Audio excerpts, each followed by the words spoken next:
성경 데살로니가전서 2장 같이 보시겠습니다. 1장에서 바울 사도는 아주 건강한 상태에 있었던 데살로니가 성도들한테 이야기를 해줬고, 마지막 부분에 이제 재림, 주님의 재림을 기다리는 사람들, 그들이 굉장히 건강한 상태에 있는 그리스도인이다, 이런 부분들을 이야기를 했었고요. 2장에서 이야기 마저 해보겠습니다. 1장에 이런 구절이 있었죠. 우리가 너희 가운데서 너희를 위하여 어떠한 사람이 된 것은 너희 아는 바와 같으니라. 제가 1장 할 때 이 이야기는 하지 않았고, 왜냐하면 이게 2장에 이 이야기가 자세히 나오거든요. 결국 이 말은 바울 사도가 데살로니가 성도들을 위해서 어떠한 사람으로서 살았었느냐, 이 얘기를 하는 거잖아요. 그래서 전도자로서 바울의 삶이 이 2장에서 좀 굉장히 많은 분량을 차지를 해요.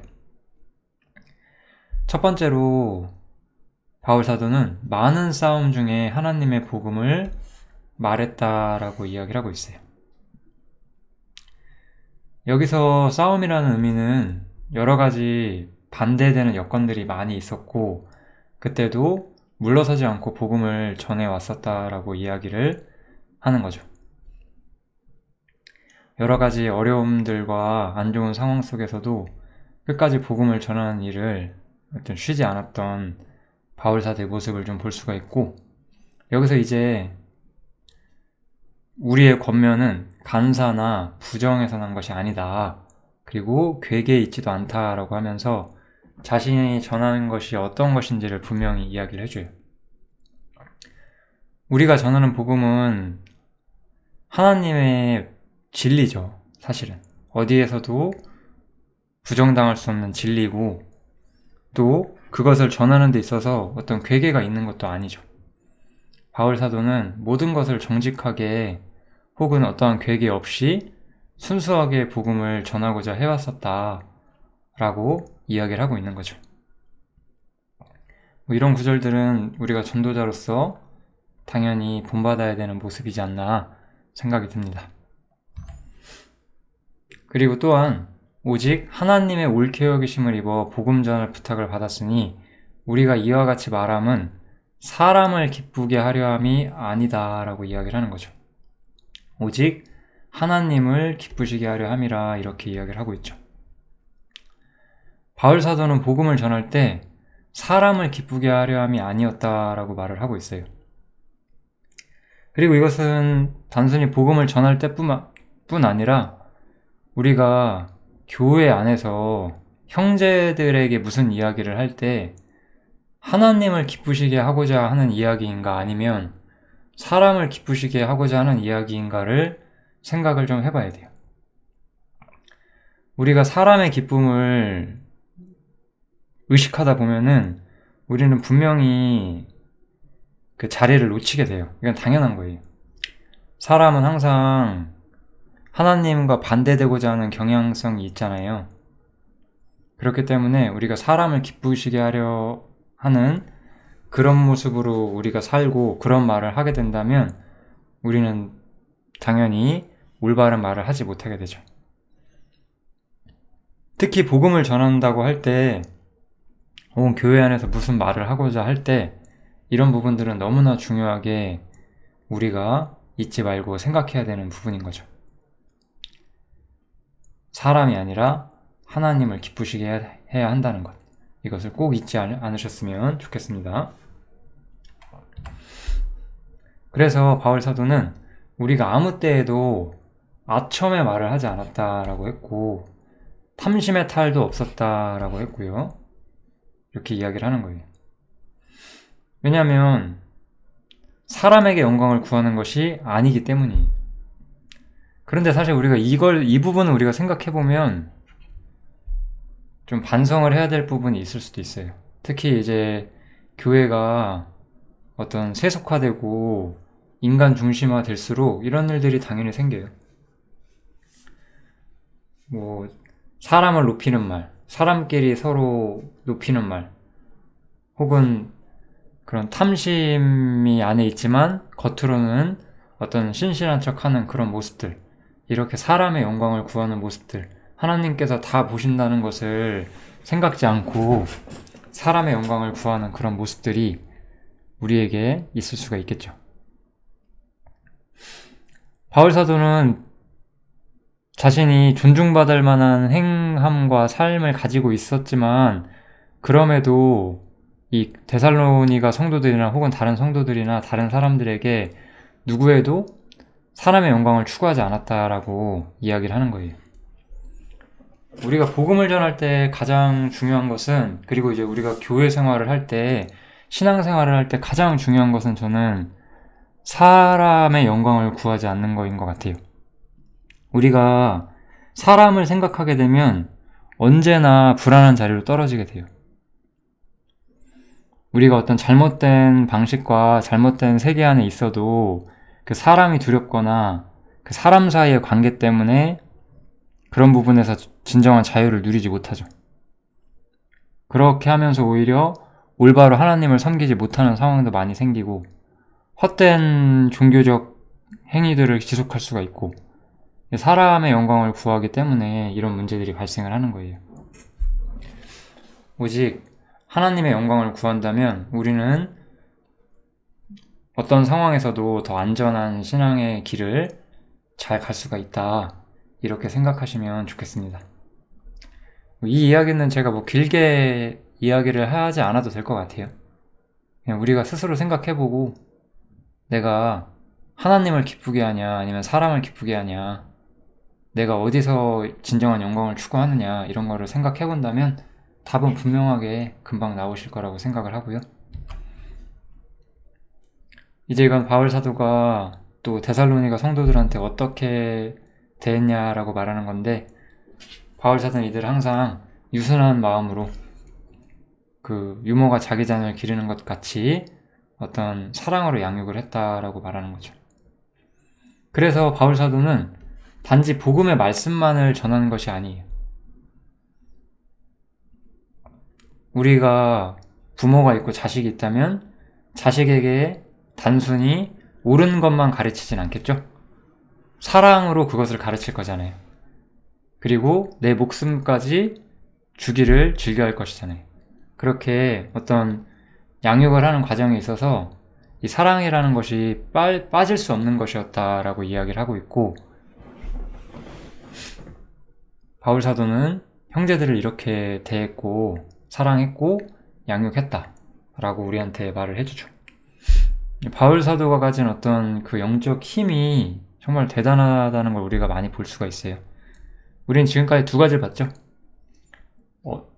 절대적으로 사람과 어떤 연결되지 않았어요. 사람의 명예를 구한다든지 사람의 영광을 구하지 않았고 사람을 기쁘게 하지 않았어요. 사실 이런 상태에서만이 우리가 사랑을 베풀 수가 있게 돼요.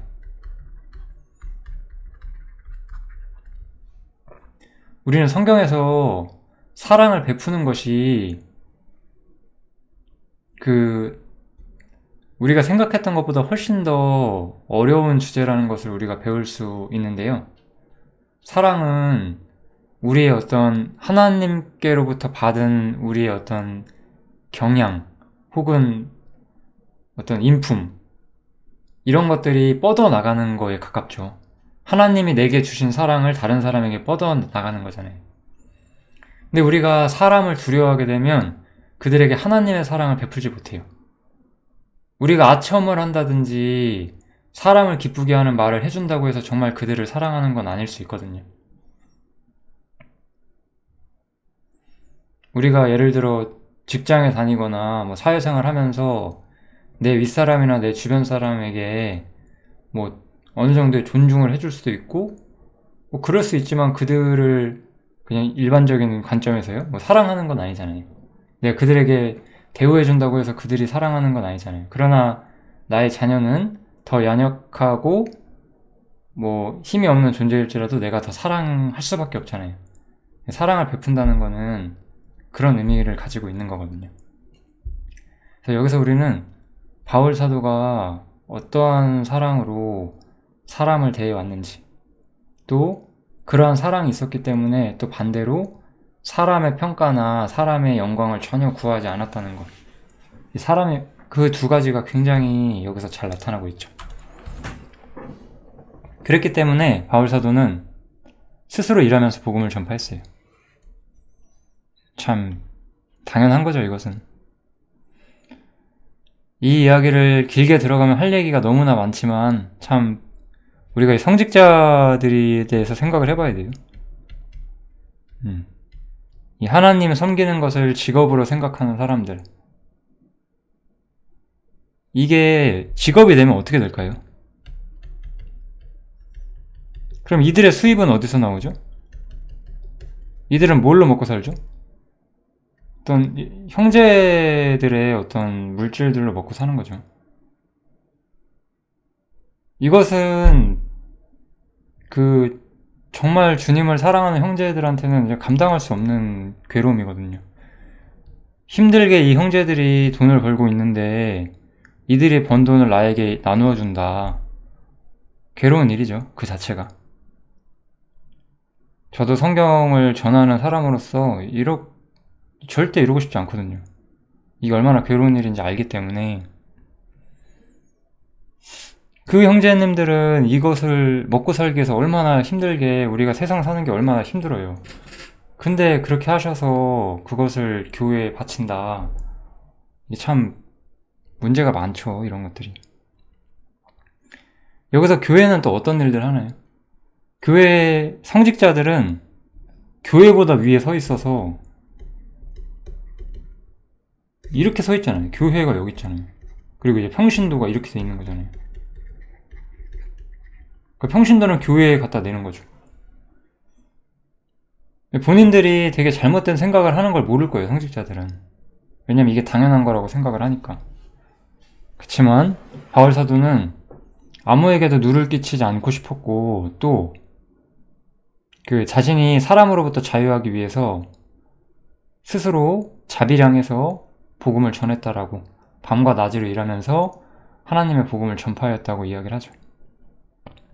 그러면서 바울이 대단한 일을 한 것도 아니잖아요. 우리 그 사도행전을 보면 바울이 무슨 일을 하셨는지 혹시 아시는 분 있으실까요? 장막 깁는 일을 했다고 했죠? 그 장막 만드는 일을 했어요. 그러니까 뭐 우리가 지금 보기에, 세상 사람들이 보기에 되게 뭐 어떤 뭐 높은 직위의 무슨 막 그런 일도 아니잖아요. 이 사람한테는 이건 그냥 직업일 뿐이었어요. 생업을 유지하고 복음을 전하기 위한 최소한의 물질을 벌기 위한 그런 수고였다는 거죠.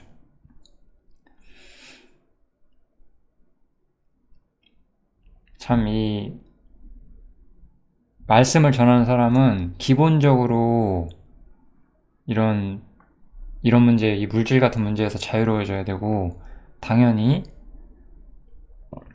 바울 사도는 그래서 스스로 밤과 낮으로 일하면서 하나님의 복음 전파했다, 이렇게 이야기를 하는 거죠. 또한 이제 교회가 규모가 있어지고 이렇게 되면 이런 문제점도 있을 수가 있어요. 그 교회에 어떤 물질적으로 많은 헌금을 많이 내는 사람들이 권한이 커지는 경향성이 있어요. 이건 어쩔 수 없는 거예요. 그러면 이제 성직자가 그들에게 휘둘릴 수가 있어요. 뭐 이렇게 되나 저렇게 되나, 이거는 끔찍한 결과죠. 그런 결과가 일어나는 이유는 사실 교회 안에 가라지가 많기 때문이기도 하고요. 어쩔 수 없습니다, 그런 것들은. 스스로가 진리를 포기했고, 스스로 자유롭게 복음을 전할 길을 포기했고, 우리가 이제 또 에베소서나 골로새서에서 말한 것처럼 그 일꾼이 스스로 서는 것을 포기하고 사람에게로 세워졌기 때문에 이런 성직자들은 절대적으로 불완전한 위치에 있죠. 실패하는 게 당연한 거예요, 이런 것들은. 그래서 바울 사도는 스스로 일하면서 복음을 전했던 거죠. 이게 당연한 거죠. 그리고 그런 상태에서 바울 사도는 이제 권면하고 위로했다라고 말했어요. 이번에는 아비가 자기 자녀에게 하듯 권면하고 위로했다라고 하죠. 그래서 우리는 바울 사도의 굉장히 많은 모습들을 봤어요. 그 엄마처럼 사랑을 가지고 목숨 바쳐 양육하고, 또 사람에게 휘둘리지 않고, 또 그렇기 때문에 그 스스로 직업을 가지고 경제생활하면서 복음을 전했고, 그 다음에 아비가 자녀에게 하듯 그들에게 올바른 것을 권하고 또 위로를 해 주었다, 이렇게 나오고 있죠. 이게 진짜 모습인 거죠. 이런 걸 봤기 때문에 데살로니가 성도들은 바울 사도가 진실한 사람이었다는 걸 알 수 있고, 그런 것들이 이제 또 바울과 이 데살로니가 성도 간의 어떤 일종의 어떤 교통, 이런 것들을 연결을 시켜주겠죠. 때로는 우리는 복음을 전하다 보면 이런 말을 쉽게 들어요. 그러니까 종교 안에 자신이 갇히는 걸 너무나 당연하게 생각하는 사람들이 있어요. 그래도 하나님 믿으려면 교회 가야 되는 거 아닌가요? 그래도 대학 신학대 나와야 목사 되는 거 아닌가요? 막 이런 거 있죠. 정말 성경을 전혀 접하지 않으셨기 때문에 그렇게 생각하시는 거겠죠. 세상에 있는 종교인들처럼. 그렇지만 바울은 세상에 있는 종교인과는 다름으로 진짜 자신의 모습을 드러냈어요. 우리 앞에 서 있는 사역자들은 어떠한 사람들인지를 한번 보세요.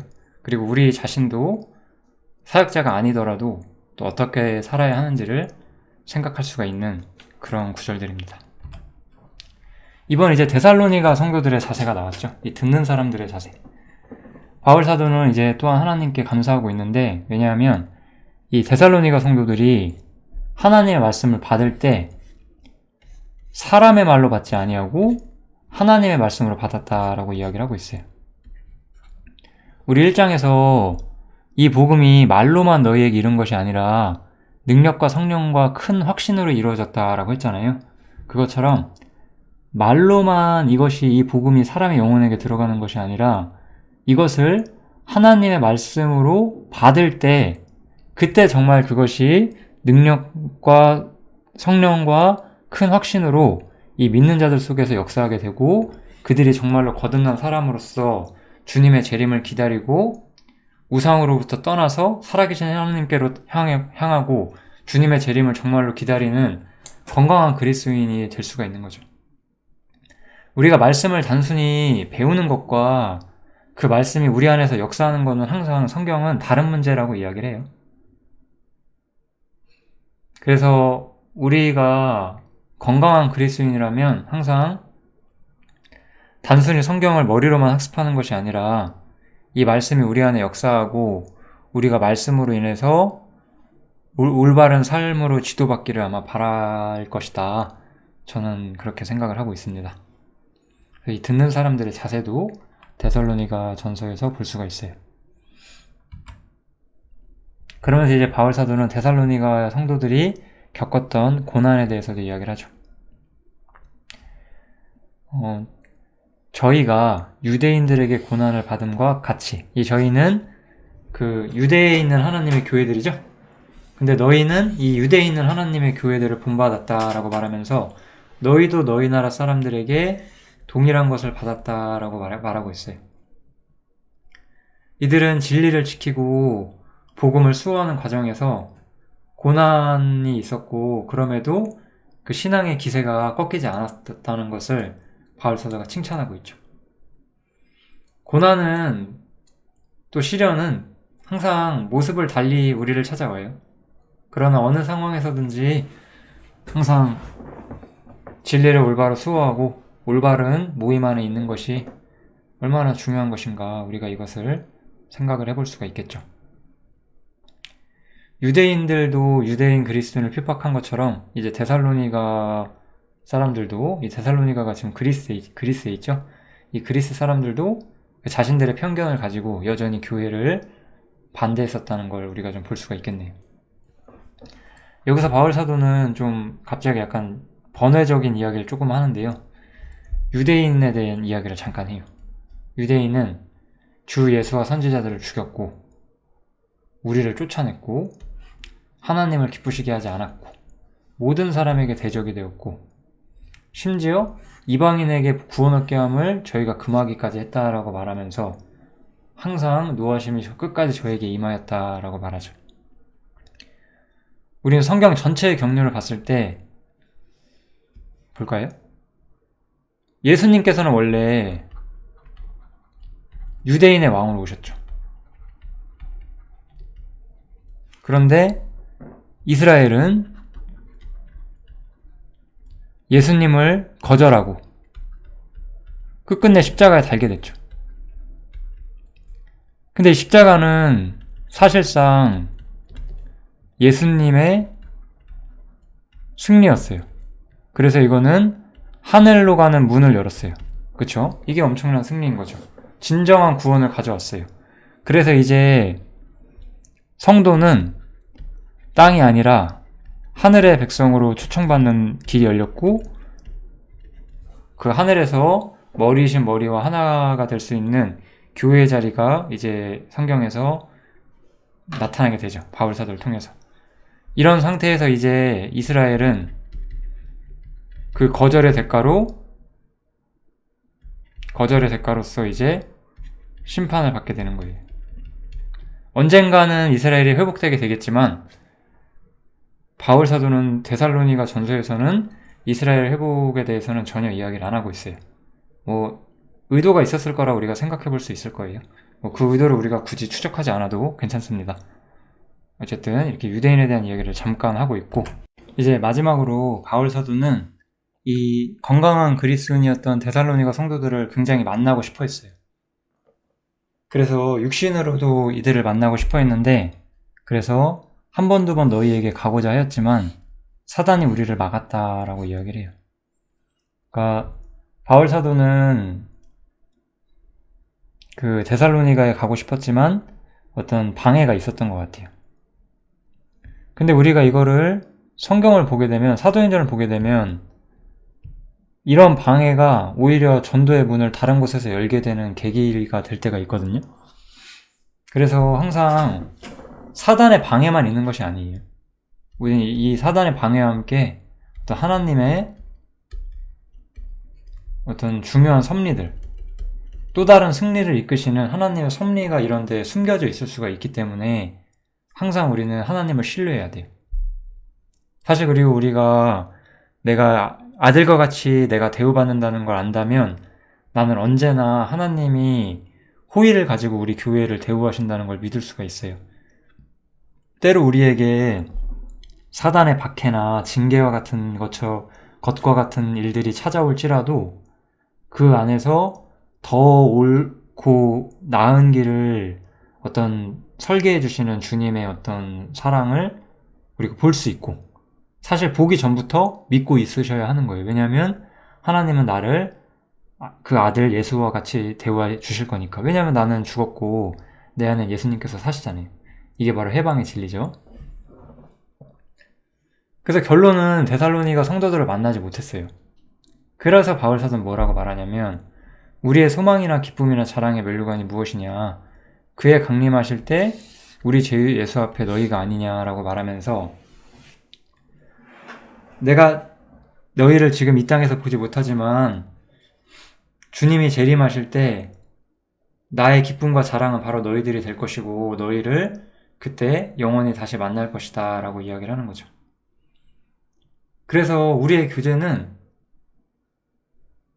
영원히 계속될 거예요. 저는 이 부분을 우리가 좀 생각해 봤으면 좋겠어요. 우리가 이 땅에서 살아있는 동안에 몇 년, 몇십 년 만나다 끊어질 인연이 아니에요. 제가 직장 생활하면서 혹은 옛날에 학교 다닐 때 혹은 우연히 알게 된 많은 지인들이 있어요. 언젠간 다 안 볼 사람들이잖아요. 사실 웬만하면 빨리 안 보고자 하는데 언젠간 안 볼 사람들이죠. 그런데 우리 형제들은 그렇지가 않아요. 우리 형제들은 지금만 볼 뿐만 아니라 그분 강림하실 때 영원히 보게 될 거예요. 우리는 서로의 자랑이 될 것이고 서로의 영광이 될 것이고 서로의 기쁨이 될 거예요. 전 이것이 단순하게 바울 사도가 자신의 상급이기 때문에 이렇게 이야기한 건 아니라고 생각해요. 이것은 바울 사도가 데살로니가 성도들을 어떤 마음으로 대해오는지 그거를 분명히 말해줘요. 제가 여기서 한 가지 이야기를 덧붙이고 마치겠습니다. 그렇다면 교제라는 건 뭘까요? 교제는 내가 형제와 사귐을 갖고 여기서 기쁨을 얻는 거예요. 근데 왜 나는 형제와 사귐을 갖고 기쁨을 가질 수 있을까요? 왜냐하면 언젠가 하늘에서 우리가, 나와 그 형제가, 우리가 영원히 기쁨을 함께 누릴 거기 때문이에요. 우리는 그것을 지금 미리 어떤 실현해 보고 있는 거죠. 이 땅에서. 그게 바로 교제의 어떤 진정한 원리거든요. 그럼 여기서 저는 두 가지, 만약에 이런 거라고 한다면 우리가 한두 가지 생각해 볼 게 있어요. 어떤 사람이, 형제자매들 모이면 재미가 없어. 세상 친구들 만나면 재밌는데 형제자매 모이는 건 재미가 없어. 그렇게 말했다고 한번 생각해 보세요. 그건 정상이 아닐 거예요. 왜냐면 내가 형제자매 만나고 사귀고 기뻐할 수 있는 이유는, 교제를 기뻐할 수 있는 이유는 우리가 언젠가 주님을 만나서 하늘에 가면 항상 그것 때문에 기뻐할 수 있기 때문이에요. 근데 만약에 지금 어떤 사람이 나는 교제와 형제자매랑 교통을 나누는 것이 아무런 기쁨이 없다. 그 말은 천국에서 나에겐 아무런 기쁨이 없을 것이다 라고 말하는 거거든요. 그런 사람들을 정말 우리가 그리스도인이라고 인정하기가 쉽지 않아요. 그 사람한테는 그러면 천국이 괴로움의 공간일까요? 내가 지옥은 가기 싫어서 믿었는데 교회 모임은, 형제자매와의 교통은 아무런 기쁨이 없다. 차라리 그냥 나는 진실한 신앙인이 아니다 라고 말하시는 게 편할 거예요. 그리고서 그냥 더 꺼리낌 없이 세상으로 가시면 돼요. 그런 분들은 붙잡지 않습니다. 아니기 때문에 교제라는 건 그런 거예요. 내가 지금 형제자매들과 사귐과 기쁨을 누릴 수 있다는 것은 내가 장차 영원히 그럴 수 있다는 것을 스스로 말하고 있거든요. 이게 증거예요, 증거. 그래서 바울사도는 이렇게 말할 수 있었어요.